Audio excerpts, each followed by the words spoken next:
Welcome to the Gary Dunn Show for November 4th, 2019. I'm your host, Gary Smith, and on today's show, as always, we're going to talk with Coach Dunn about this past weekend's action against the Rock of Slippery Rock, and then we're going to look at the PSAC West standings, East standings, schedule, scores.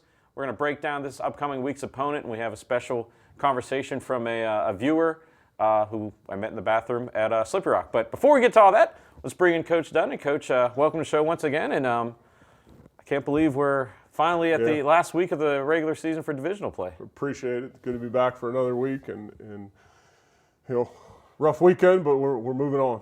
Well, I tell you what, every time we go to Slippery Rock, it seems like California and Slippery Rock, it goes down to the end. So I think next year we just put 3 minutes on the clock, fourth quarter. Don't waste around because, I mean, 2 years ago went to overtime. This year, you know, team makes a great comeback. And Slippery Rock comes down the field just with an impressive drive to field goal at the end. But literally, I don't think anybody on either side of the bleachers was sitting in the final 7 minutes of the game. It was just an unbelievable game. Great college football game. You know, days like today, wish I was one of the folks up in the stands watching it, right? But it was a good college football game. I talked with some of the coaching staff about it. You know, both teams battled, both teams competed. You know, there were swings in the game, there was big plays, there was different things. But it's just good college football. Two really good football teams going at it. And unfortunately, they made one more play than we did. And it definitely had a big game feel atmosphere, beautiful weather on Saturday. A little windy, but just perfect November weather. And I tell you what, it was a great day to have the ground game going. And Nelson Brown, once again, had a hat trick of touchdowns. But really, I thought the team did a great job of controlling the action on the ground for the entire game. Yeah, going into the game, I think Slippery Rock was giving up under 80 yards a game rushing. And I felt like our offensive coaches had a really good plan to, you know, because they're really talented defensively. They're playing really well. And I thought the offensive coaches did a really good job of having a plan to attack things that they were doing. Obviously, you know, 9 was going to be a big part of our game plan. We had said all week he had to touch the ball 25 times. I think he finished with 32 carries, and we had some RPO stuff where he could have got it more. But really, offense was solid all day long. You know, we moved the ball. You know, I don't know that they stopped us in the first half. You know, they made a nice play on a 4th and 1 there, about 45-yard line, 40-yard line. But you know, we had a turnover in the red zone when you know we had a touchdown called off the board for a penalty, and then we turned it over in the red zone. And I think we scored the next 2 possessions. You know, we were giving them everything they wanted there in the first half, and you know, I thought we were on schedule. You know, so Nelson had a great day. The O-line did a tremendous job because one thing Slippery Rock prides himself on is stopping the run. They're going to outnumber you in every box. They're going to play man coverage. They're going to have safety support, whatever it is. And to be able to run it into that front consistently all day long, I was happy with that effort.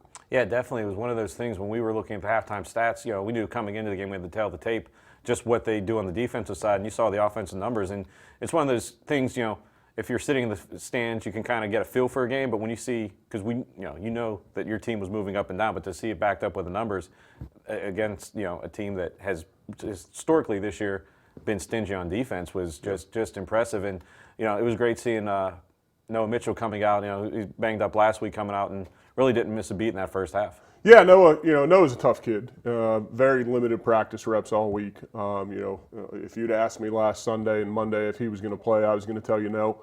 But he committed himself. Our trainers, Scott and Jimmy, did a tremendous job of devoting time to him, and that's what Noah's about. You know, he stays here all summer and he prepares. He's in the office as much as anybody preparing. Spent a lot of time in the training room preparing, and you know, I have all the confidence in the world in Josh Dale, our backup quarterback, but Noah's the starter. And as the week progressed, he was able to practice some on Wednesday, was able to practice on Thursday, practiced on Friday, and you know, we said we're going to go with Noah, and he played well. You know, he gave us a chance in the pass game. You know, they're obviously in the run game and pass game, there's things that we left out on the field and some mistakes that we made that cost us. But you know, you got to tip your cap to Noah too. He's a guy that it means an awful lot to him. Well, it was pretty cool in the stands because we were on the visiting side this week producing the game, but you know, your team warms up typically with the red shirt. So unless you're right on the field, it's kind of hard to see who's warming up. So you really didn't know what was going on. Everyone's like, is Noah going to play? What's going on with the quarterback? But then whenever your team comes out and you see him warming up, there was a visible and audible buzz that went through the crowd. Yep. And that was in the crowd. I could imagine for the team seeing one of the captains, you know, coming back going through what he went through. That had to be a little bit of a pick-me-up for the entire team. Yeah, and that's what Noah told us is these guys voted me team captain, and I'm going to do everything I can to get out on the field. And he played well. He gave us an opportunity. And defensively and special teams-wise, both units did a great job getting Kyle back into the game because, I mean, there's a point Slippery Rock went up 2 touchdowns, come back, defense forces a turnover. Another possession, special teams forces a block kick that really at that point might have, made it really tough to come back. And that was basically an extra point, but just, a great job. And I believe there was another fumble in the fourth quarter too that allowed the team. So yeah, both units really fought. I mean, Slippery Rock puts a lot of pressure on you. On your defense. Their quarterback is as good as we've seen in recent years. And I thought our defense battled all day. They gave up some plays, and a lot of plays were broken plays that, he scrambled around and ran the ball or scrambled around and threw. And that's part of their offense. They do a really good job of that. But, man, our defense kept battling all day long. It was a little rough going early, but once – and that's typically I get a feel for that with our defense. They're going to get it right. They're going to play with great effort. They created some turnovers. They created some field positions, and then special teams played well all day. We put a lot of time into special teams. Coach Wilson does an incredible job, and we've been building for a day like that. We block kick. We had a big punt return. We had a couple big kickoff returns outside of their opening kickoff when they hit us with a fake reverse. I don't know that they seen outside the 20 the rest of the time. So special teams was a big factor, and defense battled all day long. Well, it definitely was a battle this Saturday at Slippery Rock. Let's take a look at what happened, what transpired at Mahalik Thompson Stadium, and after the break, we'll look at highlights from last year's game against this upcoming week's opponent, the Seton Hill Griffins. You're watching the Gary Dunn Show right here on CUTV, CUTV Sports 1, and that's it. So let's look at the highlights. Here it is, a bit of a high snap there, able to be brought in by Mitchell. Brown makes one miss, only has one person to beat as he dives on into the end zone. Tie it up, touchdown Vulcans. Nelson Brown knots it up. Here comes the 3rd and 1 attempt. Now it's Rivers faking it to the outside one, and that one trying to go high. And that one is in. It's going to be a touchdown for the Rock. Well, here it is, the handoff to Brown. Brown charging forward. There he goes, bouncing off his own players. But he's into the end zone. Touchdown, Vulcans. Nelson Brown with 2 on the day. Here's Rivers. He's back to throw this one. Survey still feeling it out here. Going to go long down the field with this one. Has a man jumping high. He's got it still on his feet, heading for the end zone. He's going to get in with an explosive play there. Touchdown, Rock. He's going to go ahead and screen look this to Sweeting. Sweeting still on his feet there. There he goes, brought his feet, and he's going to break it all the way into the end zone. Touchdown for the Rock. Brought over as it's going to be a pitch to the outside there. Almost lost the ball's out. California's got it. Here they go the other way, still on the feet. Continuing to hold this one. There they go. Thought they were going to break it all the way to the end zone, but that's going to put some life back in them. Going to hand it off to Brown. There goes Brown into the end zone. Hat trick for Nelson Brown. Touchdown, Vulcans. Full response by California. It's still on the ground. Lamar McFadden chasing after it. Still trying to get a hold on it.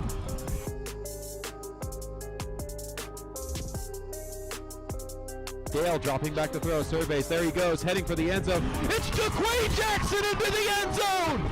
Touchdown, Vulcans. Hold is down, and it is almost blocked, but Slippery Rock wins it, and they escape at the last second.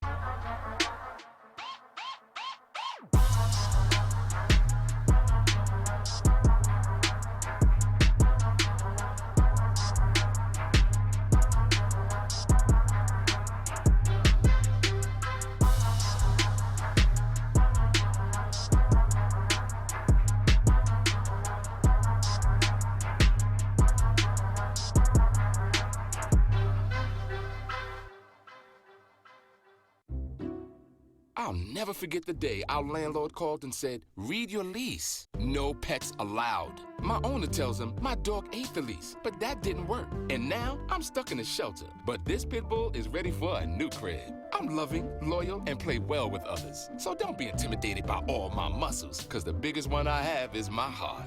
That's right, I said it.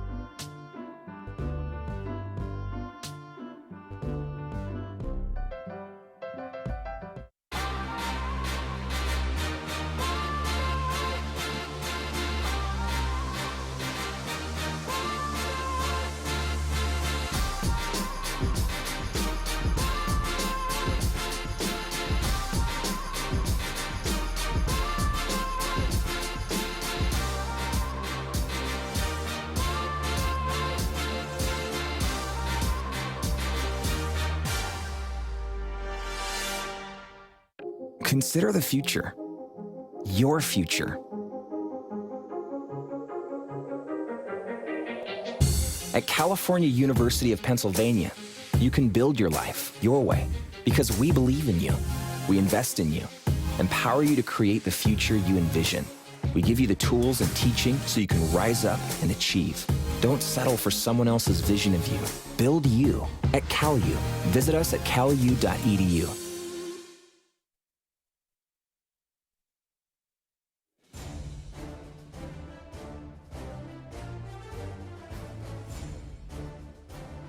Toss into the backfield here, and they're going to go ahead and let this one fly, and it is wrangled in there, and heading towards the end zone is that receiving man, and he will find his way in on the first play of the game.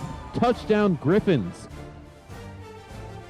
Jordan Dandridge in motion, handoff to Nelson Brown once again. Nelson Brown dances his way through, jumps over the man, and finds his way into the end zone. Touchdown, Vulcan. He's looking to throw in that far corner of the end zone, and he delivers a great strike to Chad Livingston, who hurdles that fence into the parking lot. This one is in the hands of Mitchell. He's looking to throw towards the end zone, and he hits Tyson Hill, who is wide open in the end zone. Has the snap, looking to throw into that far corner of the end zone, and he hits his man. Great catch there. Number 12, Michael. He's got it, dropping back on the second down. He's throwing towards the end zone, and his man has it. Jordan Dandridge into the end zone, and it is a touchdown. Handoff to Brown. Brown makes his way, and he is into the end zone. Touchdown, Vulcans. Bit of a high snap, and it's rolling towards the end zone. California still trying to get a hold of it, diving on top of that one. And it will be a touchdown for the Vulcans.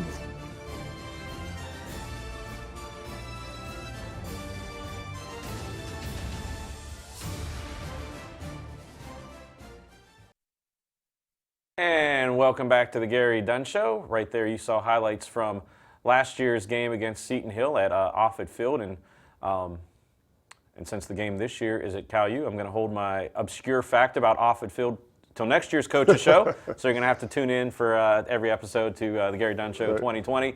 But that's 12 months in the future. Let's talk about Seton Hill. We were talking off camera, Coach. New coaching staff comes in there, and they've been playing some pretty good football. The last couple, I think they've won 2 of the last 3 games, and they do a lot of stuff. New coaching staff's doing a really nice job. Kind of got the guys believing, kind of probably changed the culture a little bit. They got them playing extremely hard. You know, defensively, they're a lot different than anybody we've seen. They line up in what we consider a bear front.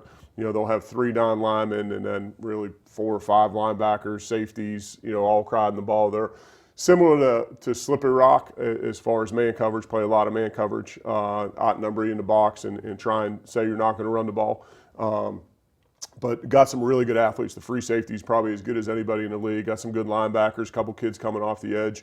Talented group, you know, that you can see they're getting better every week. You know, they were able to beat Mercyhurst and Gannon back-to-back weeks and then dropped one this week to IUP. But you can see from the beginning of the year, and it's funny, we exchange all the film. So when we're watching Slippery Rock, we're watching them versus Seton Hill. You can see the improvement that they're making defensively each week, and they've got big play capability. They create a lot of turnovers, and it's going to be a test because it's a little bit different for anything that we've seen so far this year. And on the offensive side of the ball, it seems like Seton Hill always is, and we saw in the highlights, It doesn't matter who the coaching staff is. It seems like there's always a couple trick plays you got to watch out for, something crazy. On the offensive side, do we have to watch for? Yeah, really good quarterback. You know, I think everything they do kind of revolves around him. They've got a couple real quality receivers. And in fact, a young man that 2 years ago here, I don't know that we covered him that day. He had an unbelievable performance against us here 2 years ago, and I believe he's a senior now.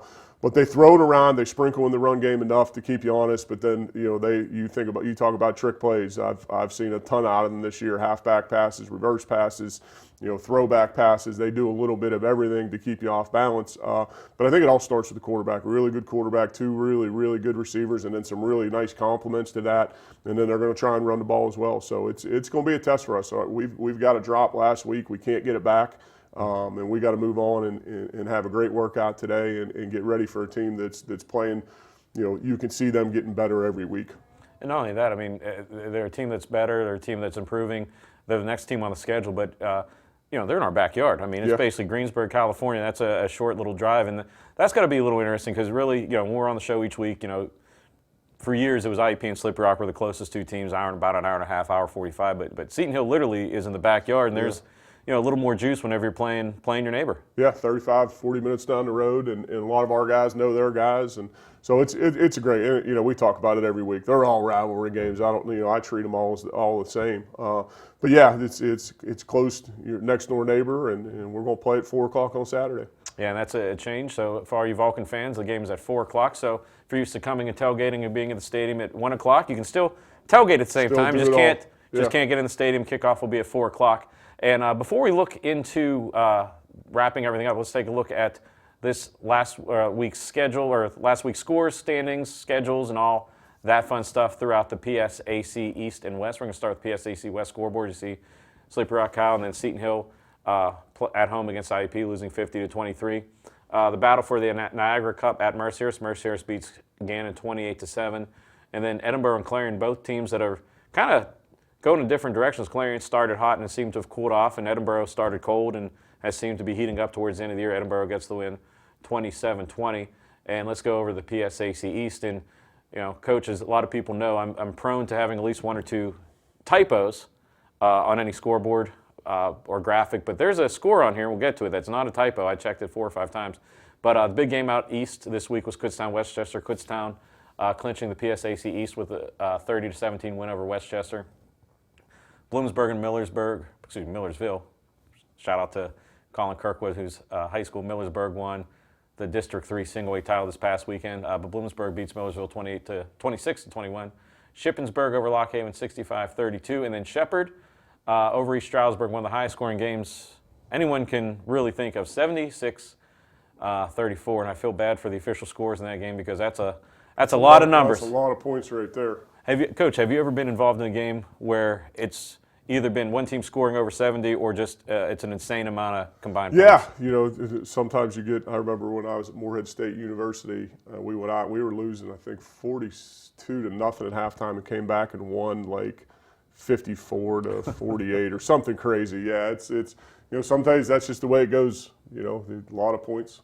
A lot of points, and all those points result. Let's take a look at the PSAC West and East standings. Slippery Rock with the win, they clinch, so the PSAC state game is set. And then we look over in the East. Kutztown will have the asterisk next to them by winning the PSAC East, so that'll be set for 2 weeks.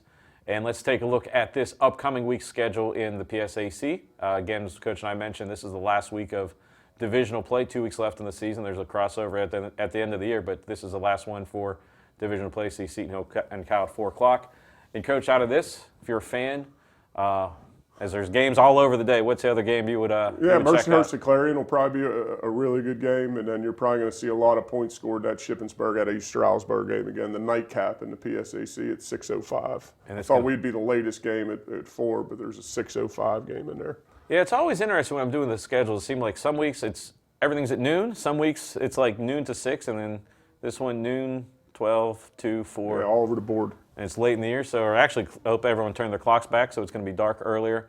But, Coach, before we wrap it up, I had an opportunity Saturday, since we were on the visiting sideline, to interact with some of our fans. Sure. And I ran into a gentleman, former Vulcan, Mike Perry, and we had a nice conversation. He watches the show each week, so hello to Mike. And we were talking, and he was just mentioning, we were talking about Vulcan's the NFL. Yeah. And what's that like to know that, for you as a coach staff and also for the players coming through that, there's guys that have played here that are playing on Sundays? Yeah, it's incredible. Those guys do a really good job. Obviously Eric Cush was back to our golf outing this year. I know he got the Michael Duda Alumni Award, so he was back on campus, and he takes care of some of our guys. He treats our offensive linemen very well. He's made quite a number of contributions to our weight program with Phil and Bobby down in the weight room and the new turf that we laid down, and the new auxiliary weight room that we got. He's really stayed close to our program. But it's great. Our guys come in and they understand that, Rontez Miles with the Jets has been back and talked to our guys. And you got Eric Harris, his younger brother, Aaron Brown, plays for us right now. So, they stay close to the program. They follow us on social media. They're very helpful for us. And it's great. We've had, probably 24, 25 scouts in this year to look at guys. So, our guys understand that if you do the right things and you're good enough, the NFL is going to find you. And those guys are just examples of that. I know it was great every year whenever Madden comes out to go through the roster and see that California PA listed. And like I said, we were just talking about that, and obviously a former player who's very proud, and definitely, like I said, it's always great to see that success at the next level, and great to see that they're coming back and helping out. It was funny. A few weeks ago, it was Monday Night Football, and the Browns played the Jets, and I got a picture of Cush and Rontez, exchanging jerseys at the end of the game. It's got to be, awesome for those guys to be able to line up against former teammates on that stage. But they're all involved in our program one way or another, and obviously everyone here is proud of them. Well, hopefully, Mike, we answered some of your questions that we talked about. Good question, Mr. Perry. Appreciate you coming this weekend. Like I said, if you see us at the game, just stop me, and we have, I'll try and ask Coach anything. Ask Coach anything. You're right. But that's it for this week. Once again, Saturday, 4 o'clock at Adamson Stadium. Like I said, you can start tailgating in your normal time. Just know the game doesn't kick off till 4. Big game, last home game for the year, senior night. And really, Coach, how special is that for you as a coach to see, these seniors? What's it like to see the seniors playing their last home game at Adamson?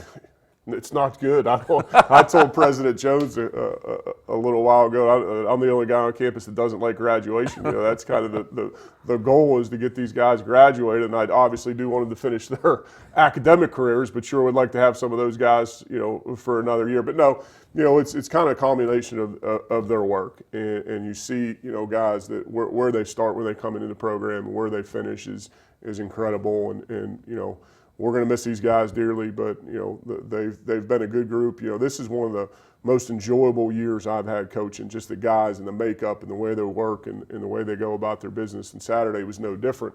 But yeah, I don't like graduation. I don't like senior day much. I'd like to keep those guys here. I'm the same way. We got a good group of people that come in. You don't want to let them go. But do you remember your senior day? What was it like your last game? We played Westchester. Was interesting because we finish with Westchester next week.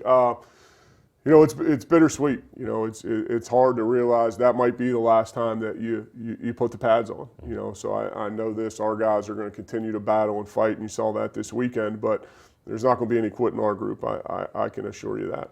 We'll come on out this Saturday, 4 o'clock, Adamson Stadium. If you can't make it, CUTV and WCAO have you covered. The game will be live on CUTV Sports 1 on YouTube. It'll also be live on the PSAC Network app, and you can watch both of those on your smart TV or your phone or your tablets or whatever newfangled. I think you can watch it on your Apple Watches too. So whatever, you have no excuse not to keep up. And if for some reason you can't watch it, you can listen to it live on 91.9 FM WCAO. And also Matt and Alex and the staff at Sports Info will have live stats. So for Coach Dunn, I'm Gary Smith. We'll see you at Adamson Stadium this Saturday. You're watching the Gary Dunn Show live on CUTV and live on CUTV Sports 1.